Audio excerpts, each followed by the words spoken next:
And there are also antennas here. Oh my goodness.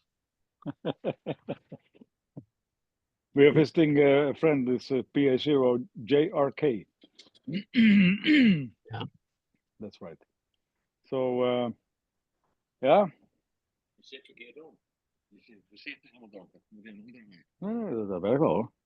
This is PA0JRK. Hola. You say it in Spanish. Hola. Hola. Yeah. Well, he has a Spanish girlfriend, so I think he understands. Oh, good. Good. Yeah. Hola, yes, you said hola. Yeah. My wife and I, we like to go down to Mexico for in the winter, with our family for vacation because it's nice and warm down there. Yes, of course. Maybe too warm. Maybe. Maybe too warm. But I guess that the area where you are living is also very hot and warm normally, isn't it? Denver's not too bad. It's usually has pretty mild winters. Oh, yeah, okay, that's nice. And mild winters, and it'll get up to maybe 100 degrees, but the humidity is very low because the city is at 5,000 feet elevation, so it's pretty high up. So it doesn't get a lot of it doesn't get a lot of humidity. Well, that's good because the humidity is the problem, of course. In Holland, it's very humid.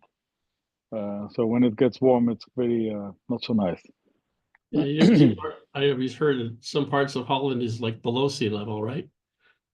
Oh, yes. Where I live in the western part of Holland. That's -6 meters below sea level. That's a Yeah. lot. Yes, if you think about that too much, then you get very nervous, but it's I can understand. It's no big deal. No. It's very safe. Yes, of course it is. As long as you have those dikes.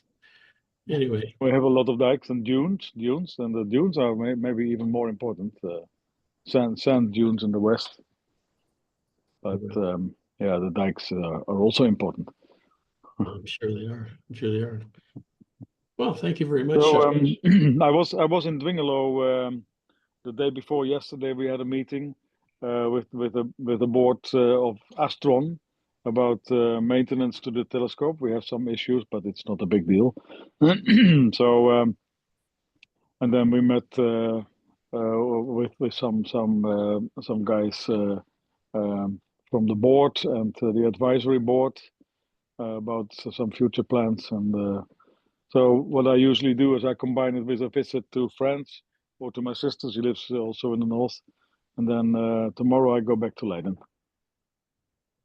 I understand. Okay, very good. And I see we have Thomas. Hey. Oh, and Hey, Thomas. And is it Tamo? Is that how I should say it? Yep, that's correct. That's me. Hi there. Good. Hey, Tamayon. And we also have Rick Hambley up in the top left here. Say hi, Rick. And we also have Roger Oki, who's one of our keen engineers or software guy, and he does a lot of our data network as well. So Roger's very knowledgeable in that area as far as our systems are concerned. At least I've convinced Paul of that. Yes, that doesn't take much. Anyway, appreciate you guys coming on today and taking the time to speak with us. We're always trying to improve ourselves here at the dish. We've been building working on the dish for many years, as you probably know if you have any history on us. This dish is like old, just like your dish. And it took a lot of work to get the dish moving again back in 2009. And we're doing maintenance on ours as well. That's something that we find that, at least I found kind of interesting. A lot of the maintenance has not been, so we say, as rigorous as it should be. And I noticed areas that we needed to improve on. So we've been doing some pretty good maintenance stuff. This year, of course, we had the EVE 25 project, and we've upgraded our dish quite a bit by adding higher power connections at the feed point. and also providing fiber optic connections to the feed point to provide us with some better communications. Plus, we also upgraded the coax feed line to a LMR 600. But our direction at this point is to try to make our system a little bit more efficient and more sensitive, so that we would be able to receive a lot of the things that we're trying to work on, such as pulsars and also other deep space objects, such as probably reflections off Venus. So our goal right now is for, by the time Venus comes back again, we're going to be much improved and be more of a resource for you guys as well. So but the key to getting there is making sure we don't reinvent the wheel all the time. And since you guys have had a lot more experience, from what I can gather, you've got some pretty neat tools that Thomas and Tamo have been able to put in place. And we'd like to understand those tools. And as much as you're willing to share with us, we'd like to try to see if we can deploy some of those if it works in our system. And I've asked Rick and Roger to be on the bit is call here. that everything is open source. Yeah, So we're willing to share anything. And in fact, we have shared it. Shoot, my data.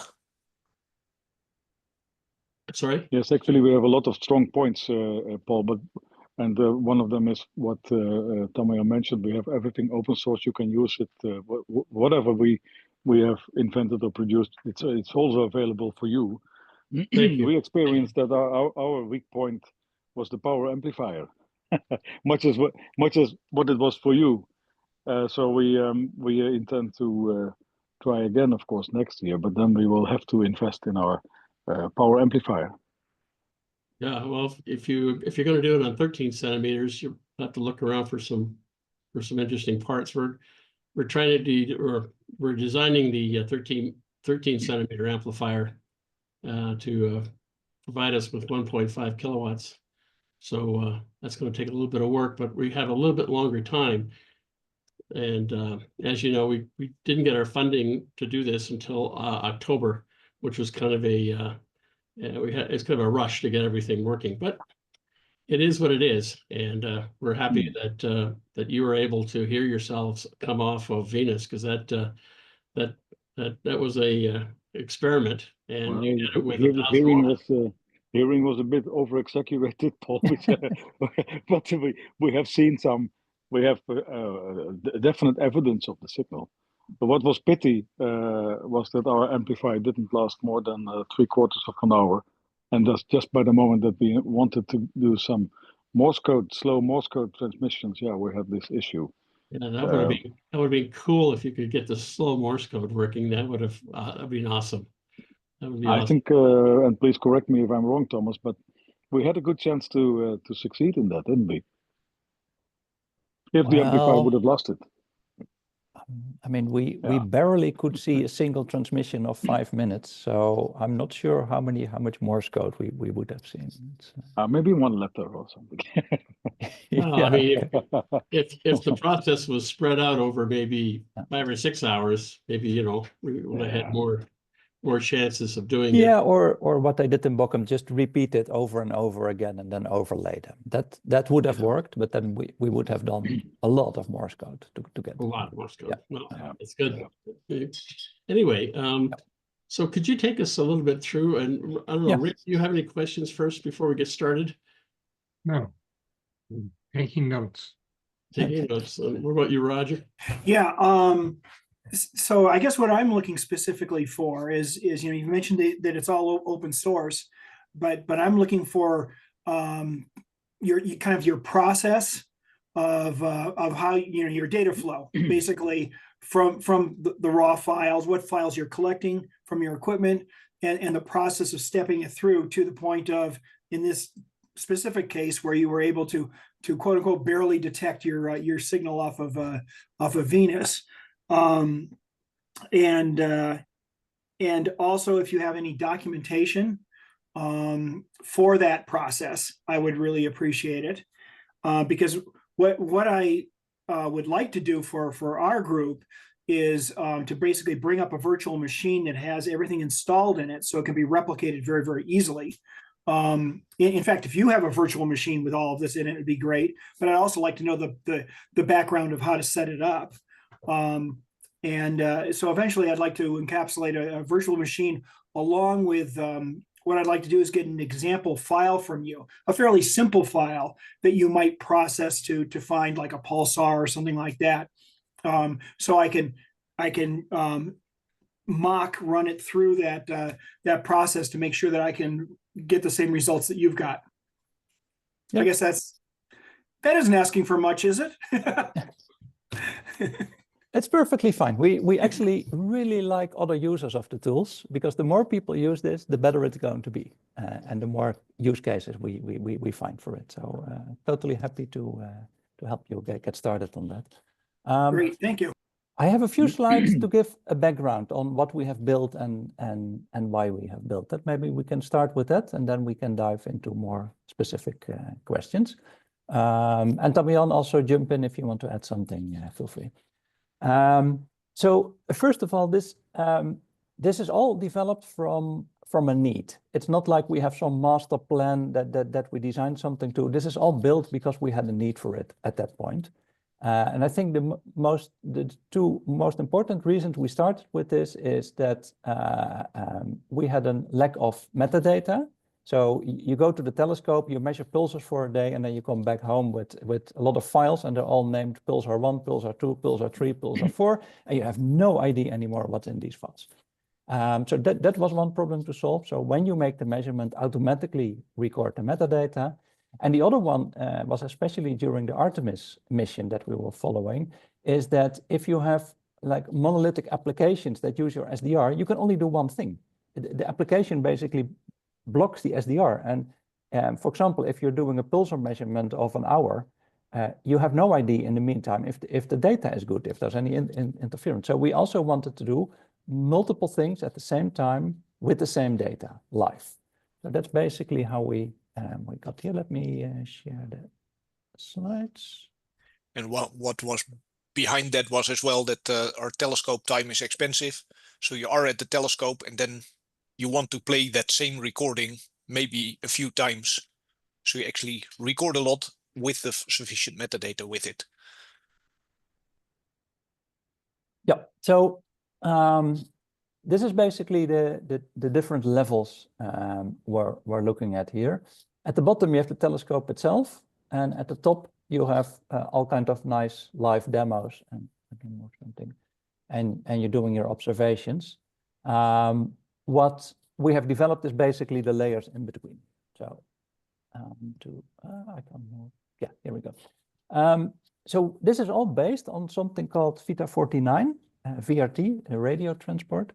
And that basically is a replacement for the traditional IF distribution. So I guess many of you work in or have worked in satellite ground stations, and you have these panels where you get all the IF data at certain frequencies multiplied over a lot of connectors, and you can connect your processors to it, and there's some kind of matrix that gets you the right signal at the right frequency, etc.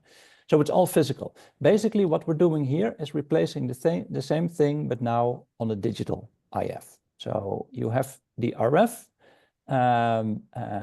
you have your SDR, and basically from the SDR, you multiply the signal to a lot of different clients. And in practice, no, actually, let me go one step back, because it was also about the metadata, not just about the signal itself. So what we do is that in the VRT, so the Vita49 radio transport, we multiplex both the context and the data on the same pipe, on the same data channel. So context in this case is, for example, which SDR are you using, what frequency are you tuned to, what was the gain, what is the sample rate, but also data from the telescope. So what is the telescope pointing at? Is it moving? Any data you can get from your telescope control. We all interleave this with the pure IQ data from the SDR. So all the downstream tools can use this data. So the combination of the metadata and the IQ. So you can save it to file, you can visualize it, etc. But the key is here, this VRT framing, and we actually run this over a system called ZeroMQ, which is an encapsulation to have multiple clients connect to a server. Oh, Thomas, can I ask Starting, a question? yeah, of course. Yeah, go ahead. Go back to the previous slide. So is this part of an open source package that you're using to multiplex this data, or is this something you've written yourself to basically sandwich this data in there? It's both. So we have written a whole set of tools. That's basically the things I'm going to show here. That's called the VRT IQ Tools. We do use an off-the-shelf VRT library that does the frame generation. But the multiplexing is something we do ourselves with these tools. Oh, okay. It sounds to me like I should keep my mouth shut until you're done. I'll do that. Feel free to ask. And also ZeroMQ is also doing multiplexing for you, right? Yes, or so in a way. actually, Yeah, ZeroMQ is a huge existing thing. Yeah, the ZeroMQ does the multiplication basically of the signal to multiple clients. So we have to start with the SDR side. We have several SDRs that we support with these tools. The most important family is the ATIS, the USRP. And I also understand you have a B210, which I would strongly suggest you focus all your efforts on. We do support a few other ones, including the RTL SDR, but that's really just for playing around. It's sometimes really easy just to put an antenna on and test all your tools and visualization, etc., without having a telescope. But for any serious work, you would definitely need to stay away from that. There's also support for the Lime SDR and the Pluto, but exactly the same story. The only one that you can use seriously with good reference logging and PPS support is the B210 or any other ATIS SDR. The other thing that we support is actually to replay files. So once you've made a recording, you can actually replay it as a stream again, which is really convenient if you want to develop tools, because then you go to the telescope, you make a recording, and then you can basically replay that endlessly to make some nice tools that make use of that. You don't need the live stream from the telescope. So this is probably the best picture to give an idea on how this works. On the left, you have an SDR. Let's say it's a B210. Then there's a tool called USRP to VRT that connects to the SDR. In our case, it also connects to the console. That's our control machine for the telescope. So it does all the pointing and moving of the telescope. And then that tool, USRP to VRT, makes the stream available to a lot of downstream tools. So on the right, you see a few examples. You can actually feed it to GNU Radio.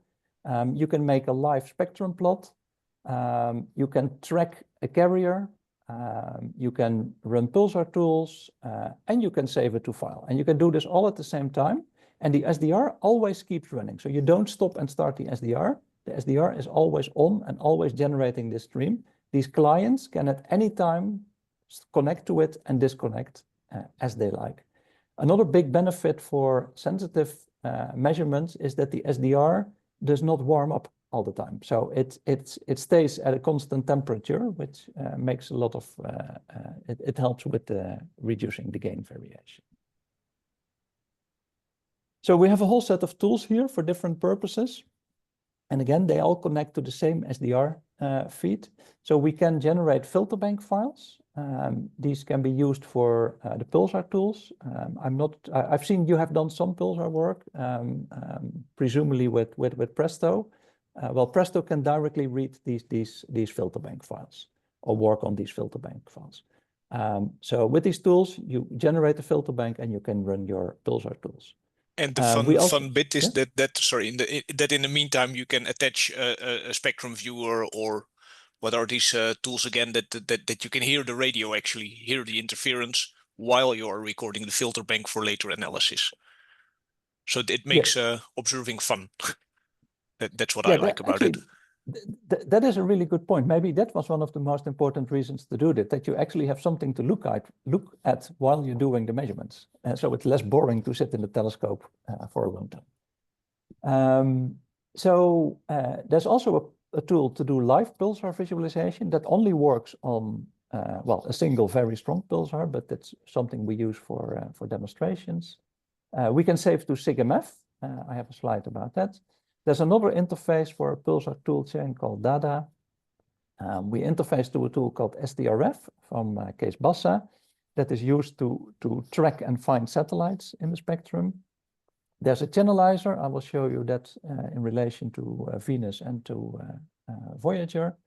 GNU Radio. FFT Max is what we use for tracking carriers. So for moon missions and other missions, you can actually make very nice plots of the frequency, basically of the velocity of the spacecraft. And there's a tool to actually control the SDR. I don't think this is complete, but it gives you an idea of the wide range of things that we support. Probably the most important one is called VRT Spectrum. And that basically just creates a spectrum based on the IQ stream. So with one command, you can convert the IQ stream into a spectrum that you can use for all kinds of different analysis. Over here, there's an example on the top layer, on the top line, you see the command you run to run the SDR. So you started at a frequency, in this case, 1421 megahertz, 8 megahertz bandwidth, gain 50, you select the antenna, external reference, and you show the progress. And then in another terminal or another computer, that's another thing. These tools do not need to run on the same computer. They simply can all connect to each other over IP. On another computer, you run the spectrum tool and you ask it to integrate for 1 second. Normally, you would ask for a lot of bins, like 1,000 or so, so you can make a nice picture. And just to get it on the screen, I do 5. And you get a simple CSV file with every second a spectrum in it.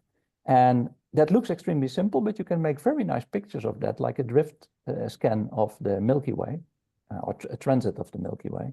I think this one Tamayan made above here. And it's just CSV. You can read it in Python, you can read it in Excel. Anybody can work with this data. So the threshold to do actually something with quite fancy data from a telescope is extremely low this way. It's really simple. And you can also live visualize it. If you pipe it to GNUplot, you get a live visualization of the spectrum. So basically, this is the workhorse of anything with a spectrum. And it is just CSV, but we couldn't resist putting some metadata in because we have all this fancy metadata, but there's a hash in front of it. So any CSV reader will ignore the top lines with all the metadata. But everything on the bottom, it's really easy to read into Python, MATLAB, or whatever your favorite tool is. Yeah, and the metadata also helps for yourself, if you open the file, actually to see what it is you were measuring there. 2 other tools that we recently interfaced to this. So we have both SatDump, which has a lot of really interesting satellite demodulators in it for all kinds of different spacecraft, and SDR++, which is a more generic SDR tool, but they natively connect to the ZMQ stream. So you can just run this on another computer in your telescope. You point it to the server that runs the SDR, and you have a nice live stream of what is coming out of the telescope. Can be really interesting also for satellites, because then you basically see them. You can see the signal live. As said, we save all the data in SIGMF format. SIGMF format consists of 2 files for every data set, one with the data and one with the metadata. Which is really convenient because the metadata is also human readable. So if you open the file, I'm not sure if I ever have an example in here. It's a very simple JSON, but you can read the description, the sample rate, the frequency, so you can immediately see what is in the file. The data file is pure IQ, so you don't need to worry about headers and funny stuff in there. You can directly read it in Python or all kinds of other tools.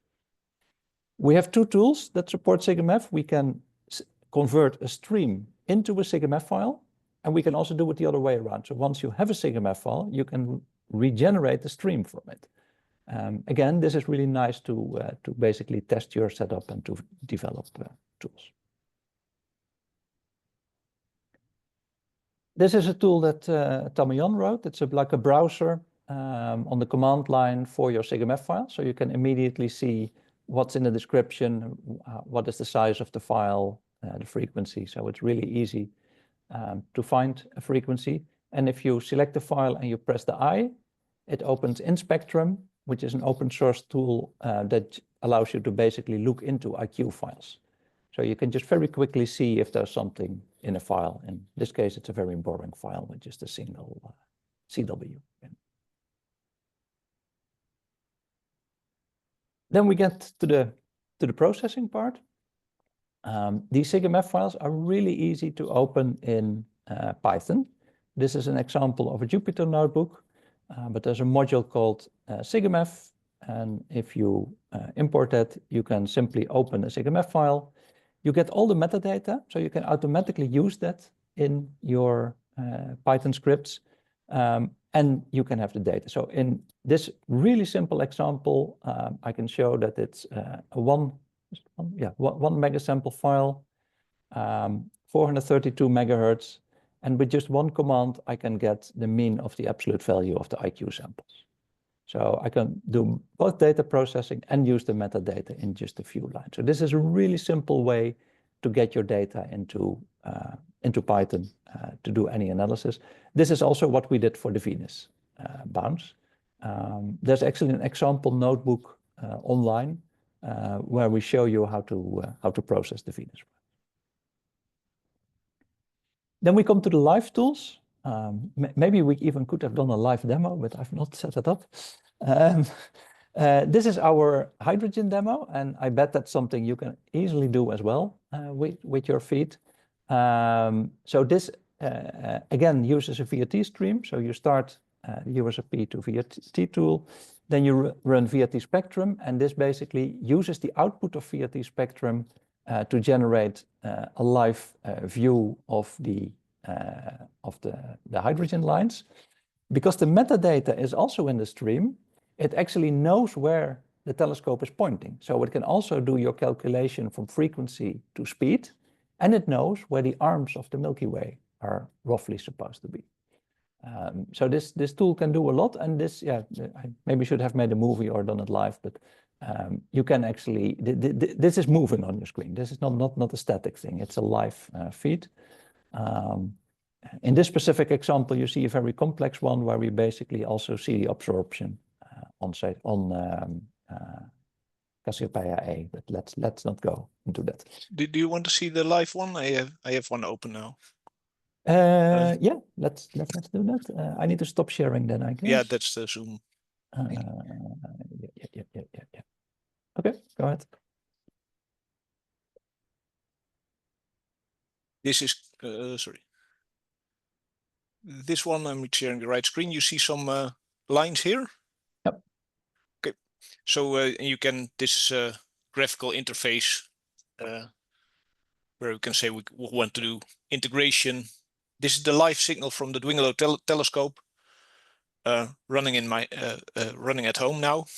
The telescope is pointing apparently somewhere in the Milky Way, because I see Milky Way. I see hydrogen lines, and if I integrate this for a little longer, then you see all the noise go away. See? And then, yeah, this is neutral hydrogen. These are a couple of spiral arms of the Milky Way.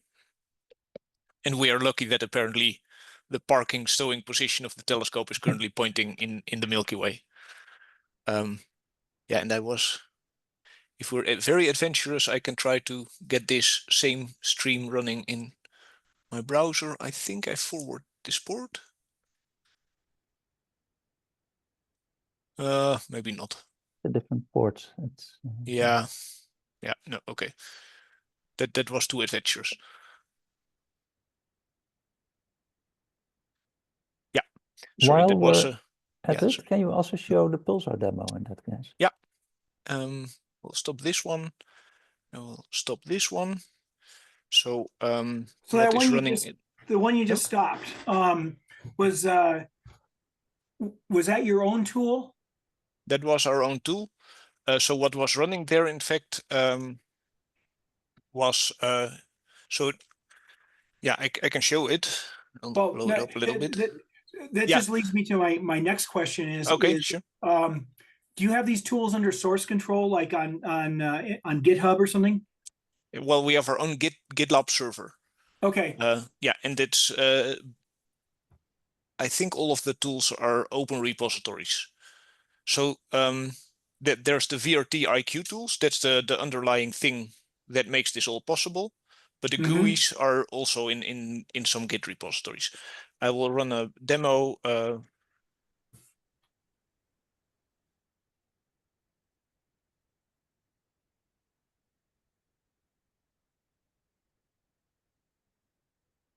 So this is starting the USRP, the B210.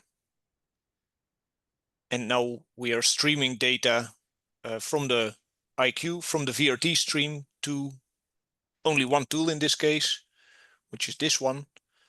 I hope it will run in a smooth fashion. There we go. This is interference, by the way. Normally you see a pulse here. Yeah, this is my connection to the telescope not being very stable. I should have done this differently. But you see some interference here, and we crash. Thomas can do this better, and if we would prepare it, we would do it better. What I'm doing wrong now is I'm getting the screen of the telescope over my network connection. What I should do instead is get the raw IQ data over the network connection and run the screen at my home computer. That just takes some port forwarding to do that properly. Do you happen to know what the bandwidth requirements are for moving that IQ data? Well, it depends on how much bandwidth of IQ data you're moving. Okay.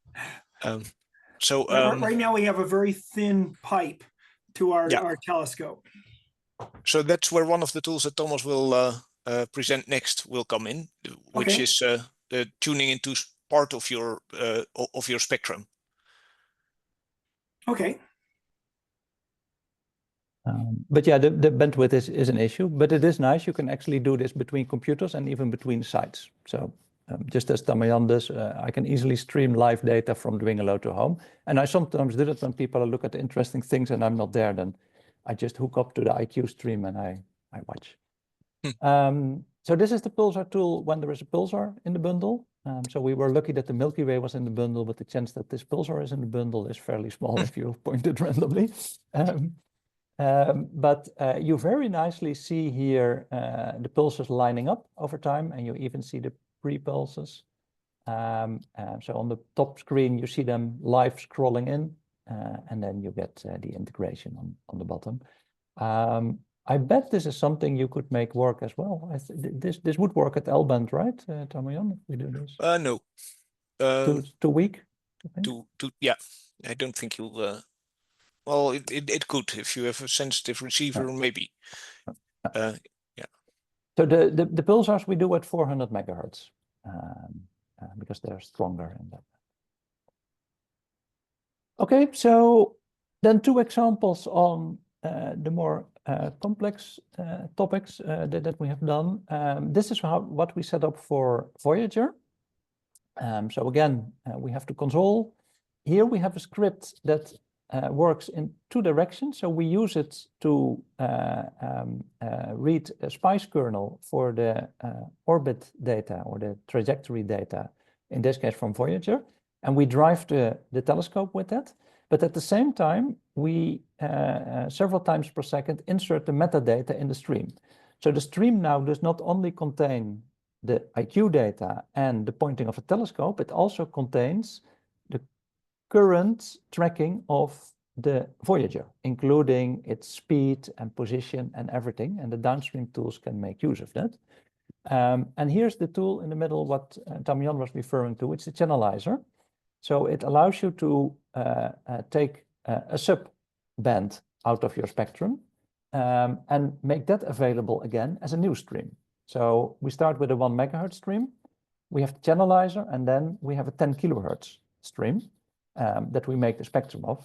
Simply because if we want to make a spectrum with 1 hertz bins and we want to see that live on the screen, doing that for 1 million points every second is something the screen is simply not going to like.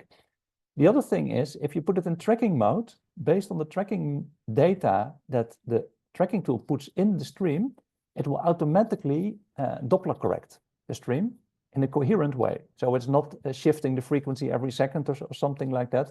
It's basically recalculating the frequency offset for every single sample in the 1 megahertz. So it's completely coherent, de-Dopplered. For saving data, we don't do that because you can always make mistakes or it might be wrong, etc. Saving data, we always do uncorrected. So we have a second generalizer that's also, in this case, creating 50 kilohertz. And that's the one we dump to disk. So we always have data that is not corrected or not modified in any way. And we can analyze that later or do something else with it.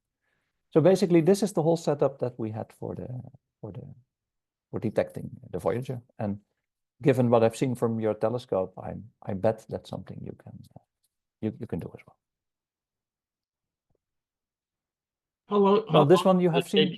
How long did it take you to get to be able to actually hear, or at least see the Voyager information? I mean, how long did you guys listen? Voyager is way stronger than the Venus Echo. So the Voyager you see within a minute or so on the screen. So that's basically what the plot you see here is a minute integration. So minute averaging of the spectrum. And the Voyager has a little bit of variation in its signal strength. So it will be higher and lower in a cycle of several minutes or tens of minutes. But basically, this is way easier and way stronger than the Venus Echo. It's amazing. 1 minute. Yeah. So this one you basically have already seen. That's the Venus thing. The nice thing here, of course, was that we were doing this both in Stockard and Dwingeloo with exactly the same tools and exactly the same SDR. And the big benefit of that is that any common delays and offsets you have are the same between the sites. Now, we don't have any frequency offsets, but there obviously is a time delay in the SDR itself. It's extremely reproducible. So if you do it in one B210, another B210 that is synced to PPS will give you exactly the same data. That's also how we made these very nice moon radars, because there you really need the coherency between the sites. What were you using for the time constant there? Was that a rubidium or something else? Well, we have a more extensive system. So we have a White Rabbit link, which is a time distribution system that is linked to a hydrogen maser in Westerbork, which is another telescope nearby. Before that, we were using a rubidium as a frequency source. And for the time source, just a good multi-band GPS would do. Or you connect that multi-band GPS to the rubidium and take the PPS from that. Cool.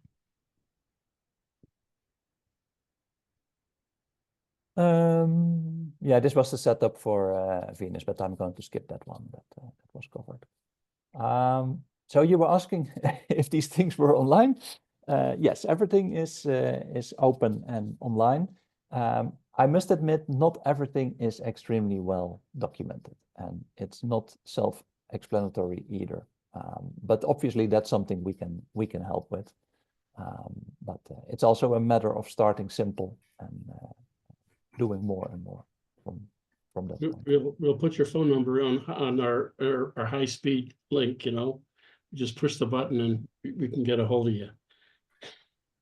Well, and that's also the advantage of me going down this route is with me, you're starting with a blank slate. And so when I find the holes, those are the holes I can plug with documentation. So, you know, hopefully I can contribute to your documentation over the long term.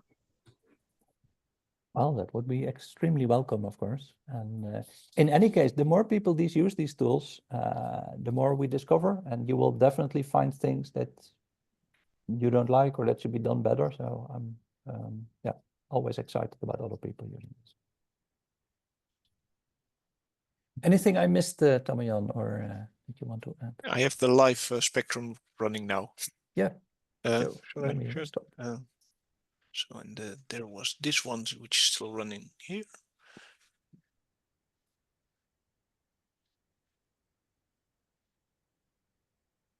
So this is the same demonstration. Milky Way apparently still a little bit, still in the beam. The Earth has rotated only a little bit in the meantime. And on the right, you have the same data stream, but then to a spectrum. And what's interesting to see that actually in the raw spectrum, you see here the hydrogen line. So on the left, we have a dedicated tool, which is, well, which is made to visualize only the hydrogen line at 1420 megahertz. But on the right, you can just see a spectrum. And if we would have interference or, yeah, if we have had any interference, we would see it here.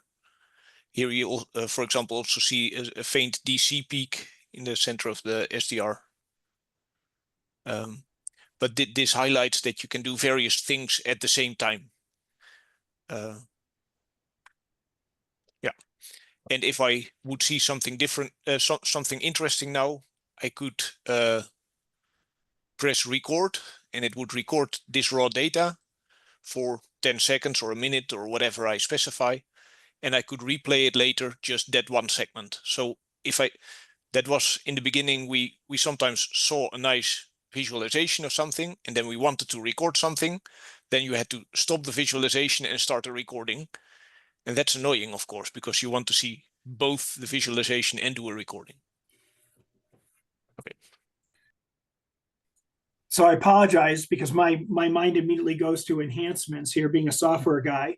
Have you thought of basically not tailing, but always be recording, but discarding that information? So when you see something that's interesting and you hit record, if you have like the previous 10 seconds, if you always hold on to the previous 10 seconds, that way you would capture the beginning of the event as well. Yeah, we could do something like a circular buffer. Yeah. But Yeah, actually, it depends a little bit on your application. If you're looking at hydrogen lines, chances are quite low that static. Yeah. but this is a nice idea, and the cool thing is you can easily make new tools. There's also a tool there which is called Void, which doesn't do anything, but it gives you the framework to make a new tool. So it connects and everything, but it just doesn't do anything with data. So you can easily make a tool that reads a stream, buffers it for 10 seconds, and plays it on a different port. So you basically have a new stream that is 10 seconds behind the original stream, and you record always the stream that is behind. So you always have 10 seconds extra. Yep. So you can actually build these things. It's like a toolbox. That's the whole idea. Yeah, I apologize. I hear something and my mind immediately jumps to, oh, it'd be cool if, you know. Yeah. Do you have a favorite distribution, Linux distribution that you run all these tools on? Anything basically. The software can be compiled on. Well, I've compiled it on several Linux distributions, and also on Mac OS, which is in a way also a Linux distribution. Yeah. The dependencies are not. It hardly has any dependencies. Okay. It's quite lightweight. Maybe Boost will be the hardest to install, but I think what Rick common. may be asking is do you among your cooperating developers, do you have a Linux distribution that you encourage? It just works. So I would really do it on your favorite distribution. Yeah. I've not run into a system where it was hard to install this. Well, I did it on one, but it was a really old one. But even then, with the Makefile, it still all worked. We've had some difficulty at our site because there are 4 or 5 distributions that are the favorite distribution for some application or another. So I'm glad to hear that you don't have a really important favorite. Also, I'm looking forward to loading all this on my brand new M4 16-core Mac laptop. Cool. See what I can do with that.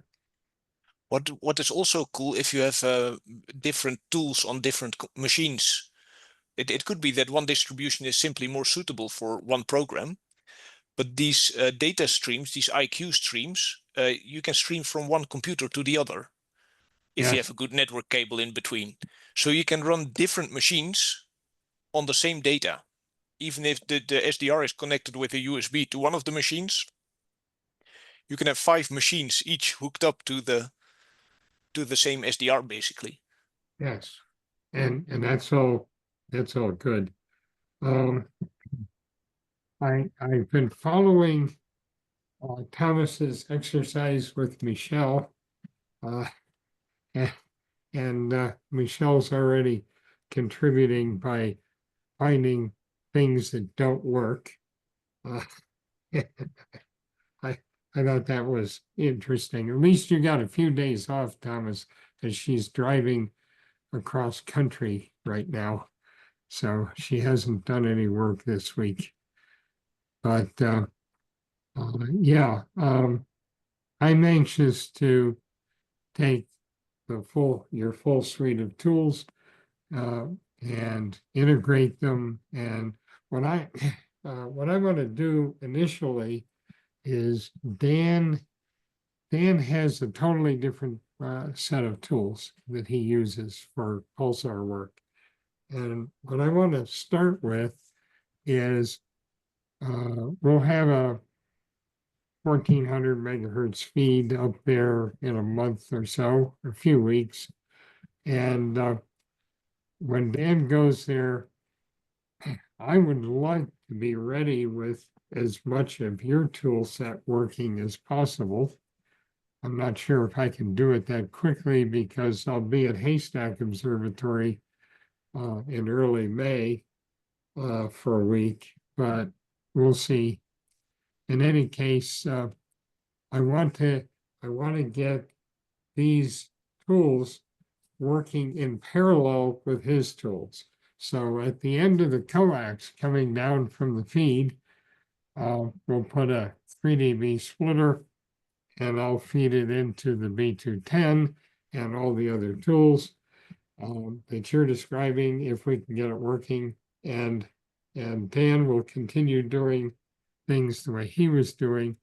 And then I'm hoping we can compare the results of the two different techniques that are very different techniques in real time if possible. And from what you said and shown us on the slides, I think this is going to work out very well. So we can do both things at the same time, and we'll be recording essentially the same, well, it will be the same observations, but in totally different recording techniques and analysis techniques, and see what we can learn. Also, yeah, that seems like a really good idea. I once did something similar in Stockert, where I had my laptop with a B210 running our tools in parallel to some really nice equipment they have from Effelsberg. They have a spectrum analyzer, or spectrum analyzer from Effelsberg, just to see if our tools could actually give the same results, because his was professional equipment, and that was a really good verification. So it's a good step. I am interested. What are you currently using for tools? For example, for the pulsar work. I have a document I can send you where I'm trying to identify all the tools that Dan is using, how to install them, and how to use them. And so far I'm up to 45 pages. Maybe I should just send it to you, but the basic tools are Presto, FFTW, 3, pgplot, tempo, glib, CFITSIO.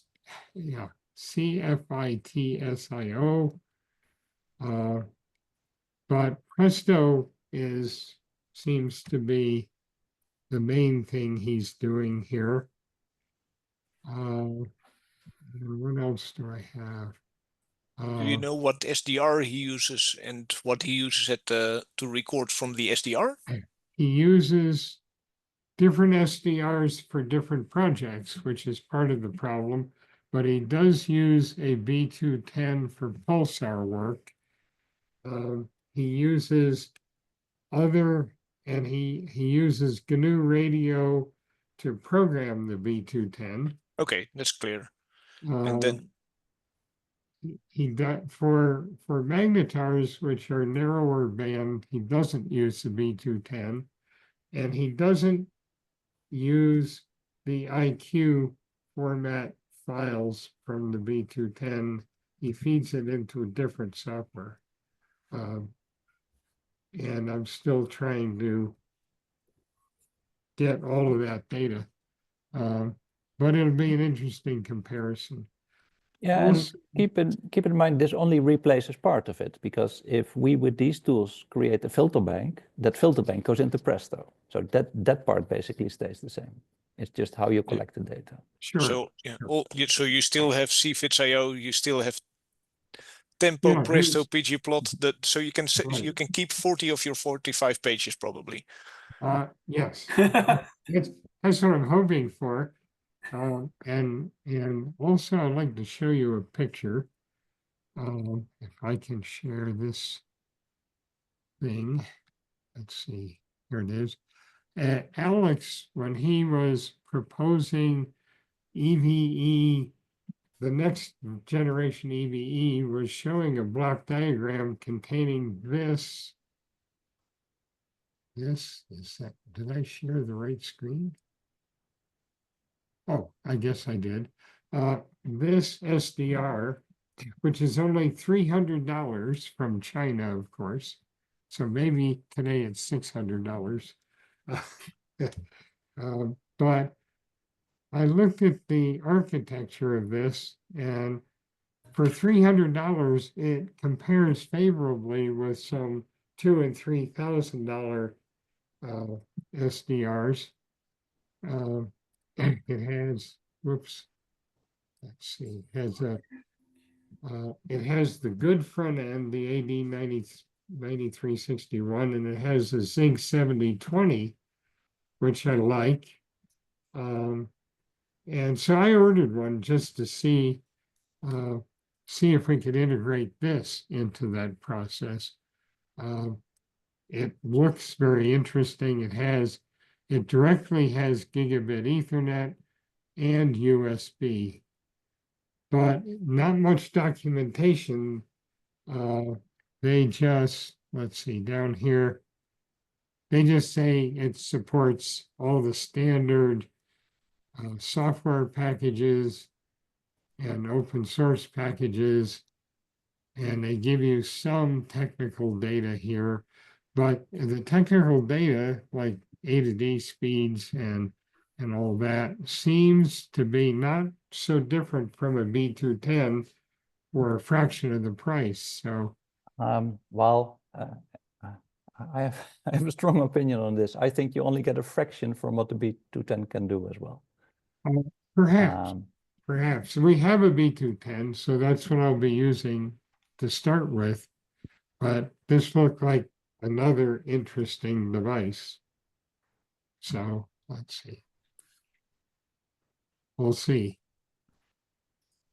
In general, I would be careful in trying a lot of different cheap SDRs that look really interesting, because in the end you have tested 10 and you could have bought one really good one for $3,000 instead of 10 bad ones for 300 a piece.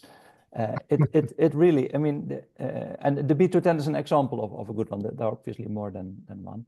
But if you just, if you want to get millihertz accuracy,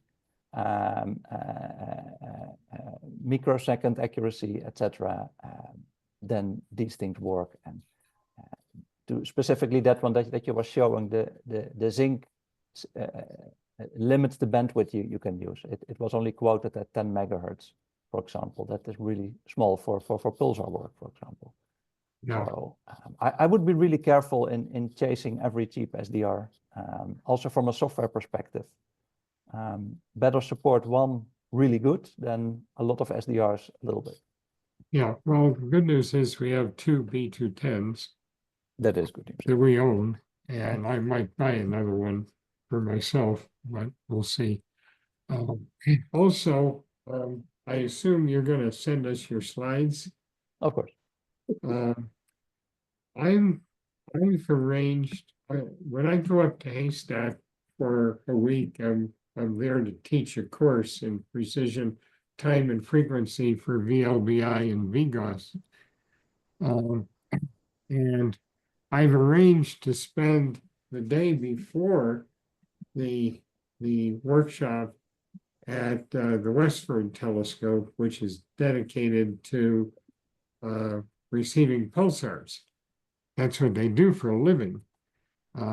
And Alex has agreed to come in and spend the day with me at the Westford telescope. And I'd like to show him your slides and have him comment on how they do their recording somewhat differently, because they record raw data at very high speeds at multiple bands at once, and then send them to a correlator, which happens to be on site there at Haystack. But I've been asking them more and more about how they record and distribute data for their sites. And he might have some interesting comments on how you're doing it.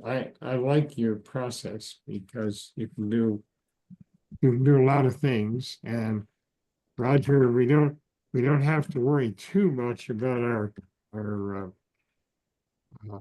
small bandwidth, because first of all, we're going to be on site when we do all of this. So we've got the bandwidth of the LAN. Later, we're being told that we're getting fiber optic on site soon. I don't know what soon means, but they say it'll be within 3 miles of us up in the Haswell district, maybe in a matter of months. So we'll see how that goes. And then we just have to convince the treasurer to pay for gigabit fiber, and then we can take all of this data at home. But the treasurer has a problem with the price, that once we get the fiber on site, he wants the $50 a month 100 megabit, and I want the 2 gigabit per second service, which is considerably more. So we have to convince our treasurer of the value of high speed connections. But at least we'll have the fiber there. But mostly, except for drift measurements, we will have at least 2 people on site whenever we do pulsar or magnetar work. Well, I'm thinking about if we just want to just let the telescope, when it's in its birdbath position, just scan and operate it remotely. That's what I said. Drift scan will require that we have something more than Myron wants to pay for out of that. Yeah. But I think we'll get there. I keep telling people, it's like, let's wait until we see if we get fiber. I'm not convinced, since I have fiber approximately 200 feet from my house, but because I'm in such an area, all the fiber runs through our neighborhood and there are no drops in our neighborhood. Yeah, and it's worse here because they're putting in fiber throughout the Black Forest area, except that I'm north of Hudgens Road. Yep, and the Great Divide. Yeah, that's means that we are the lowest density housing out here of all the places they promised, so they keep putting it off year by year. Now it's 2026 maybe. But Okay, this is kind of unrelated so to the discussion. One question, if I start downloading, Roger. if I start downloading the software from your various GitHub places, then you'll get questions right away about why doesn't this work? But That's fine. and I May, assume may, I may I, direct my sorry, question. may I interrupt you? Sorry Yes. about that, but as you can see, the background is getting darker and darker here. But I'm visiting people. I have to go. But I was just going to make one remark, which is maybe important for all of you, but especially for Paul. I think as a leader of this team, I mean, as much as we talk about tools and fiber and so on, what you need to be successful. I think we have in Dwingeloo, we are in the fortunate situation to have a lot of clever guys and to also have the tools, but also to have a situation where people work together very well. I think in your situation, my strong recommendation is to see if you can combine the things and make more synergy so that you become a very strong team, because you have all the ingredients, I think, there to do that. That's my strong advice, to do that. And as much as we can, we would like to help you with the ingredients to be being successful in this case. Well, further on, I would listen very carefully to these guys, Tamoyan and Thomas, about SDRs. They know quite well about it, and I think that their advices are something you can take at heart. And then I have to go. So thank you, and see you, and till the next time. Thanks very much. Thank you. So one more remark on that. We're not claiming in any way, of course, this is the only way of doing it. This is just what we are currently using, and we're also open to learn about other ways or improvements. So yeah, it does like sounds sometimes a bit like a sales commercial, but it is really fun what we're doing. So we're having lots of fun doing exactly this. So I would encourage you to try this way. What we're going to do, I think, is Roger and I are going to team up and try to get your tools working in an environment that is appropriate for our telescope. And we're going to connect that up in parallel with what Dan is already doing, because he said he doesn't want to change his techniques just yet, but that way we can compare the results. So it's basically, I think, going to be the three of us doing this work for a while. And we'll see where it goes. But I'm very excited about giving all of this a try at our telescope, because ultimately we're also looking at the next try on EVE using these tools instead of the tools we were using this past time, so that we're all doing things in more or less the same way. Well, what I would encourage you to do as the first thing, well, I think your plan is very sound to set up a splitter and do both, but record data in SIGMF or try to get raw IQ data recorded, because you can always replay that at home and spend lots of time at home playing with the tools. You don't need to go to the site, which is for you also far away, right? Well, as it happens, we do that anyway. Dan records it in a different format. He doesn't use SIGMF. But if it's IQ data, it can be converted to SIGMF, because SIGMF is just IQ with some metadata attached to it. And you can make up the metadata. So we'll record data and he'll record data. He already, for the most part, he just records data, takes it home and analyzes it.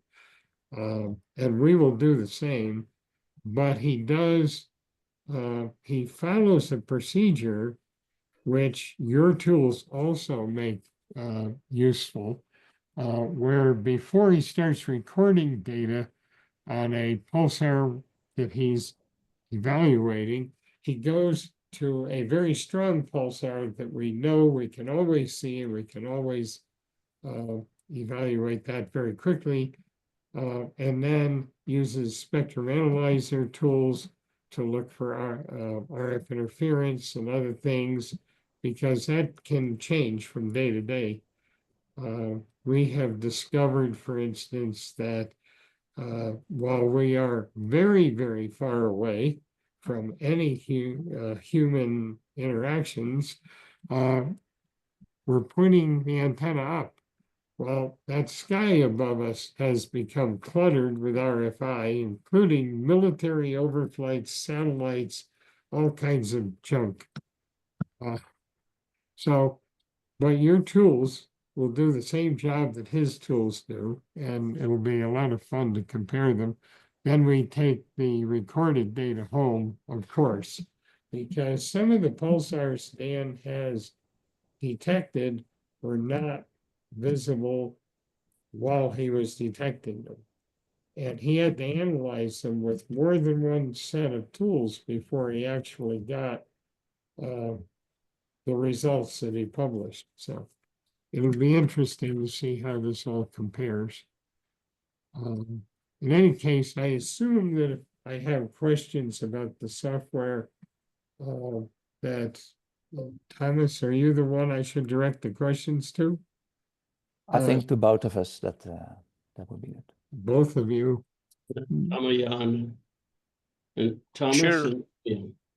Okay. So if I have questions, I'll just put both your names on my emails, and I'll get together with Roger, and we will start, I think, very quickly with an environment that we choose, and we're going to get it set up and run it. I do have a pulsar simulator here, which was built by Ray. So we don't actually have to drive all the way to the antenna to begin testing the tools. The pulsar simulator actually puts out signals on the right frequency and everything. So we can get started right away at home. Yeah, That's a nice solution. and Thomas, to your point that this isn't the only way of doing it. Yeah, we realize it, but there's a very selfish reason why we want to set it up the way that you've got it, is that we know who to ask questions to. So if we try to duplicate your process, we can turn to you for help during those steps of setting it up, and then the sky's the limit after that. Once we got all of that hammered out the way that you've got it going. No, that makes sense. And as I've said before, there are not that many telescopes run by amateurs doing this. So it's really good if we have a common set of tools, because then all our experience gets feedback into the same tools. Yep. Can I ask one question? Yeah. On when you, where do you put the preamp and the B210? Do you put that in the feed itself? No, we have the preamp in the feed, and the B210 is in the observation room. So you're running some hardline down to, okay. Yeah. Do you notice any kind of a difference, do you think, in terms of like signal loss with the coax or the feed line?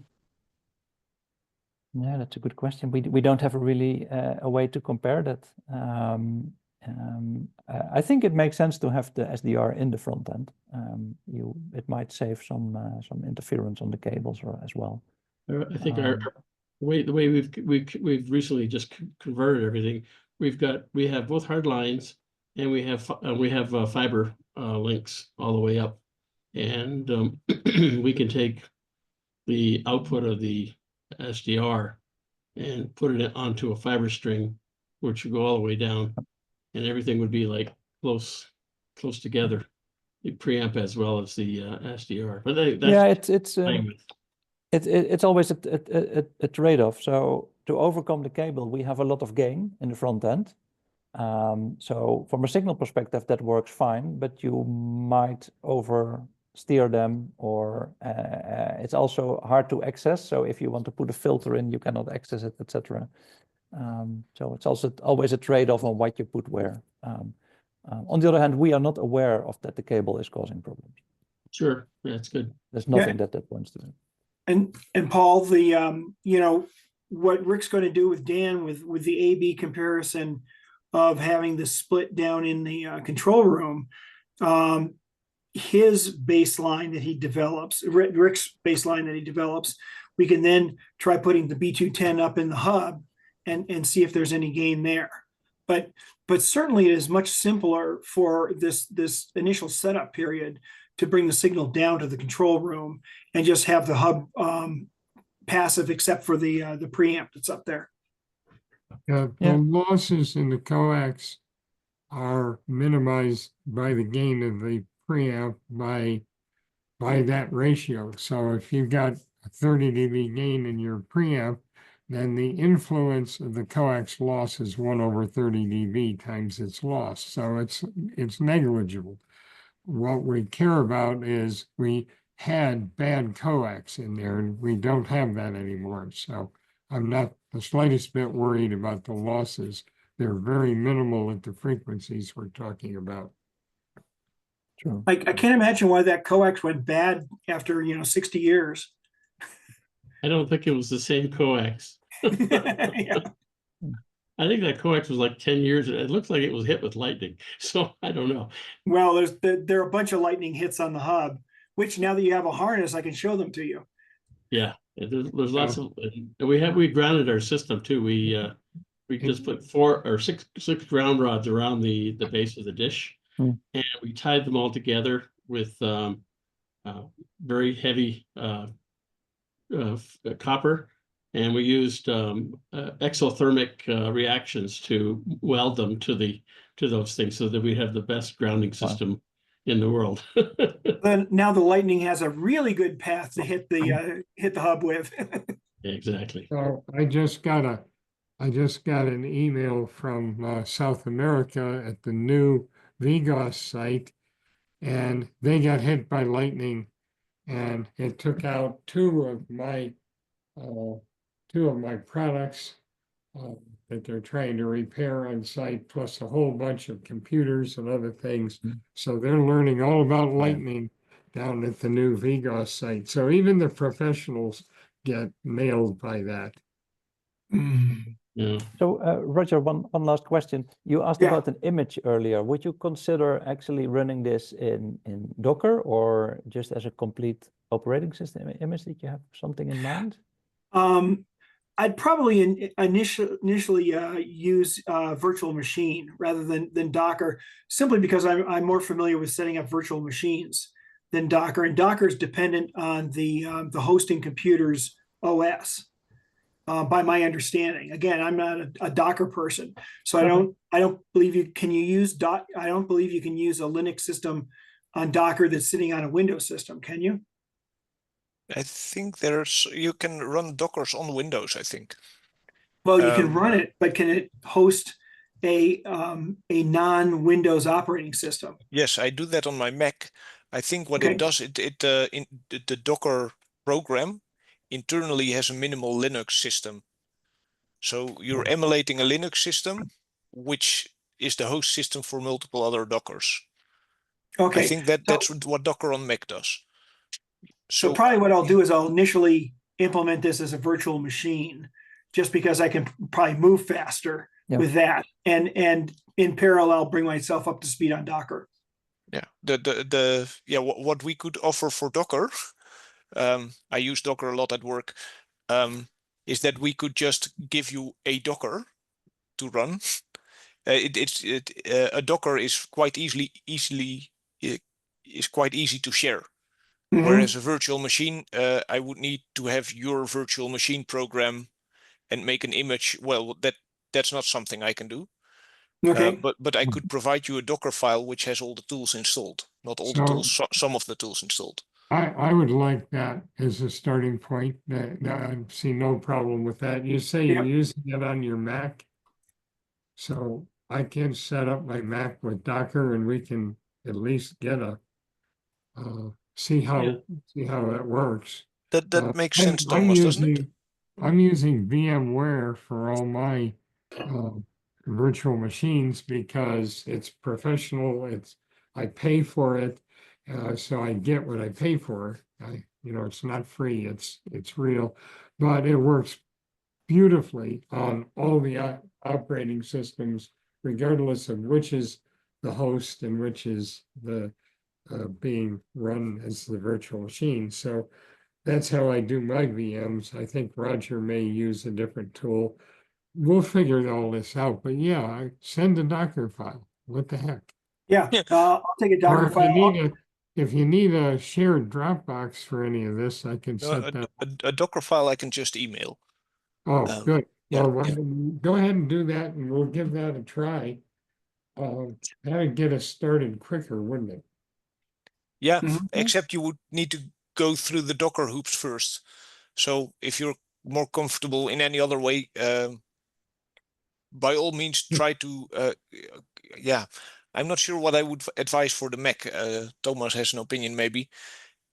If you need to compile it on the Mac, you need Homebrew and stuff like that. Yeah, For- you need Homebrew for the dependencies and the Yeah. compiler. And so I like the Docker idea, but maybe it's not bad to get started just by installing it yourself, because you will Yeah. actually see how it works and the tools. And Sure. Yeah, okay. Yeah, actually, Thomas, that's exactly what I was going to say. Is I think going through the entire process of installing all of these tools and getting the environment set up and figuring out where the holes are in the documentation is a very valuable exercise for us to go through. yeah, I agree. I still like the idea of seeing if we can make a Docker for certain cases, but Oh, yes. to learn something, it can be a bit of a black box if you get it pre-installed. Mhm. Yeah, I see two things. One is a Docker file will allow us to get up and running very quickly, but at the same time, I want to understand the installation process of everything. So this is something we can replicate fairly rapidly. Makes sense. Okay. Well, I will share the slides. There are all the links in there. If we have any other ideas, we'll mail them on how to get started. But I think some of it is self-explanatory enough to at least get started.